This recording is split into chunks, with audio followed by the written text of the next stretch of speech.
What's happening, my beautiful people? My name is Mike LaBelle. Welcome back to the YouTube channel. This is going to be an early guide. We're looking at FUT Heroes, FIFA 22. Big announcement. EA has been pushing this agenda without a doubt. Gonna get into the nitty gritty. We're ranking all 18 of these players in order. And you might say, Mike, the game hasn't came out. I just said this was a guide. Early edition. Players that I believe are going to be relevant and other guys that are going to be kind of suspect. And if this promo is actually going to be impactful.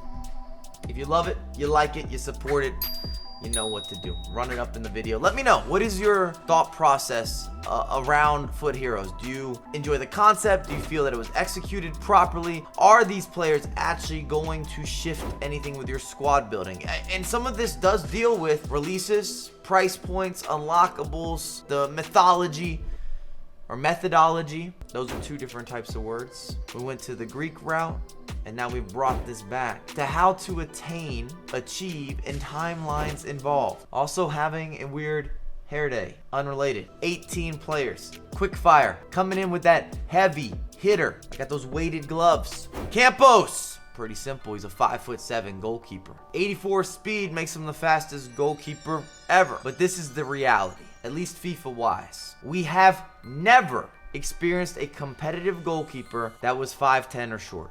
Say what you want. I've been a part of Ultimate Team since the beginning.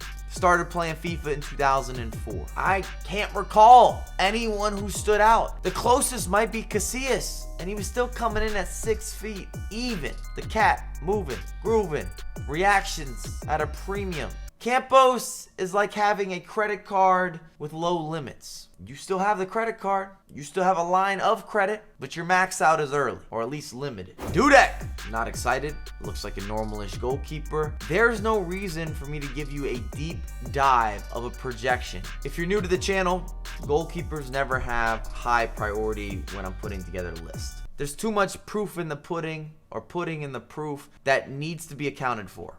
I have to experience using these players, and then even afterwards, I understand subjectivity and opinion, and my experience might not be similar to your experience. It's the one position that does not follow certain guidelines or restrictions or even statistics or measurables. The only characteristic that is a constant typically is size. Ricketts. Let's look at this item. There is nothing exceptional, mediocre at best. Even more so for an attacking player where we're gonna have overpowered options early. We're gonna have players that are lower rated but more valuable because they give you more of the meta or more specialist type of allocation on the FUT item. Maybe they give you that blow by or something spectacular with expression of skill moves. You get the idea. This isn't it, Chief. Or this isn't that Chief, or whatever the saying is about the Chiefs. Al Jabir, 2-star skills, 3-star weak foot. For an attacking player, for a striker, that's a limitation. And it negates dynamic capability, creativity, your ability to be usable, the short term, the mid-term, the long term. We make a big deal about weak foot and skill moves for a reason. And it does not matter which FIFA installment, they both always come into the larger picture, I guess the smaller picture, the conversation, the discussion. Open-ended. Solskjaer! I just wanted to say it like that. Taking souls. Wearing souls. Sneakerhead. Soul links. Or he's a spiritual conqueror. Actually, let's put this man in Lord of the Rings. We'll give him a new feature. The Hobbit continues. Tim Cahill, as an Everton and New York Red Bulls supporter. He's done both of those. And I got the opportunity to meet Tim Cahill 7 years ago, and I played against him in FIFA. Very nice guy. On a side note, I'm not saying that's impacted his positioning here. He's going to be a corner kick converter. Always been on the ladder. Rocket ship. Beating up, knocking down that corner flag. My ambitious argument is that he could possibly be eligible for a center mid role depending on which formations stand out. And if you can play with more attacking center mids, or if you're able to utilize the wing backs, which we saw in FIFA 21. Is it a reach? Perhaps.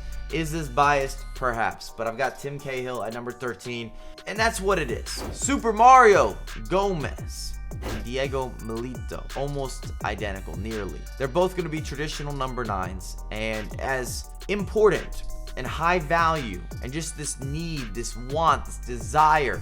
And as a number 9 myself, looked up to both of these players. Very impressed with what they've been able to accomplish on the actual pitch. But we know firsthand, a lot of experience, does not matter which FIFA installment, this stylistic player does not translate to FIFA success. It's been a long time since we've seen, let's say, the usage rates of Drogba, even before he was an icon. I gotta date it back to maybe FIFA 12 that he was actually able to get busy. With all that power and strength and the game having a little more crossing impact and the hold up play and so forth and so on. But in recent years, these types of slower turners, not nearly as agile, elite finishers, it just hasn't come across properly. And it makes me sad because we end up talking about these guys being clunky and how they're low priority or they're very replaceable in FIFA, and it just shouldn't be that way. But at the end of the day, until proven differently, I've got to bring that up. I wouldn't be doing my job as a credible figure to not put a little asterisk next to their name and say that they're going to be limited. Morientes. I've got questions, but at least we're getting the 4-star skills to go with the 4-star weak foot. He still comes into a similar argument. You can put him right next to Milito or Gomez. And I'm projecting, I'm predicting, I'm manifesting, we're speaking. I don't see him being game changing, but at least having that added level of another creative step to go with some of the physical, it's helpful.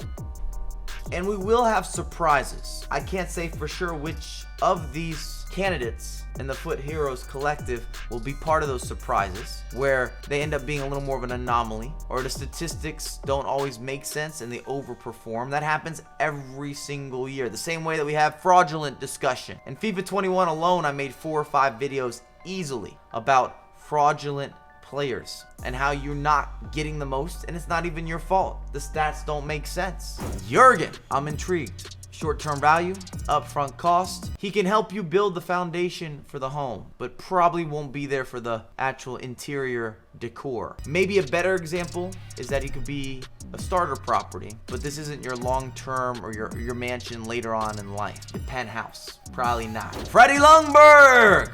Never hit that stage in FIFA deliverables. We've of course seen this player in particular in previous installments in an icon role, and he just didn't get used. He didn't get included in many squads. He wasn't talked about. He wasn't going to shift the game competitively or even at an intermediate level. So I'm not going to put a lot of time here. I still think that he's going to be usable. There's no doubt about that, but he's not going to shift your team. He's not going to change the way that you play FIFA. That's an opinion. Pele, number 2. Attractiveness in the stats. There's early interest, but I foresee some fraudulence. I just do. Call it a hunch. I have nothing factual that can technically lay into that argument, though I will say 66 physical is a low rating, which either means that he's going to have stamina or fatigue issues, or if you touch him, he is going to have no strength. Because when you're looking at these different categories, if you're new to the FIFA world, they're broken up by in-game stats, and we do not have that breakdown. So physicality would be jumping and stamina, strength, aggressiveness. If it's a 66 on that base, there's got to be some low ratings included. That's a non-negotiable. Most avoid. With the 5-star weak foot, the 4-star skills, I'm giving him a wild card placement. This might be a little bit high. I'm not sure where you guys will have him listed. Also 62 on the defensive end would potentially allow him to be one of these floating center mids. Though with a 77 physical, it does make me question what is the stamina. Because if you are playing someone as a center mid, whether it's an attacking mid, a box-to-box, a holding mid, they run a lot. Might be the most important position when we're looking at that stamina or that fatigue. Joe Cole, I wanted this inclusion. Expect some sort of English tax or upcharge. His touches, the agility, the side-to-side, the lateral, it all should be very clean, precise, crisp, lower physical. Again, this is a short-term play. I brought up should he have been an icon. Most of you agreed that a FUT hero was a good position, or at least a good starter position for Joe Cole. We're welcoming him back to some FIFA stardom, or at least being included. I'm happy about it. I'm just going to leave it there. Mr. Keane, I believe, one of the most underrated finishers of all time. We're talking Premier League, 4-star 4-star skills, 4-star weak foot. Expect to see him in squad builders, and I just think people are going to be pleasantly surprised. I'll just leave that there. Cordoba, pretty simple. He's got a lot of pace, and early on, you're not going to have many center backs or defenders that can compete for that level of just pure quickness or recovery speed. Therefore, he should receive some sort of high ranking, and players are at least going to give him a shot. I'm going to try him out. Drum roll! The return, Di Natale. Who remembers Di Natale Miccoli? Because I do. That was part of that triangle. If you've been playing Ultimate Team a long time, we're talking actual, pitch, and performance. It's all there. Italian Stallion, I'm very happy to be able to make a video that includes Di Natale. This will be one of those pickups that I definitely make. I already foresee division rivals or weekend league. I am here for the Di Natale movement. Who do I need to call or talk to? I'm just excited that he has been reintroduced, and statistically speaking, very interesting. And as you may have expected, Ginola, he's got the skills, he's got the weak foot, French.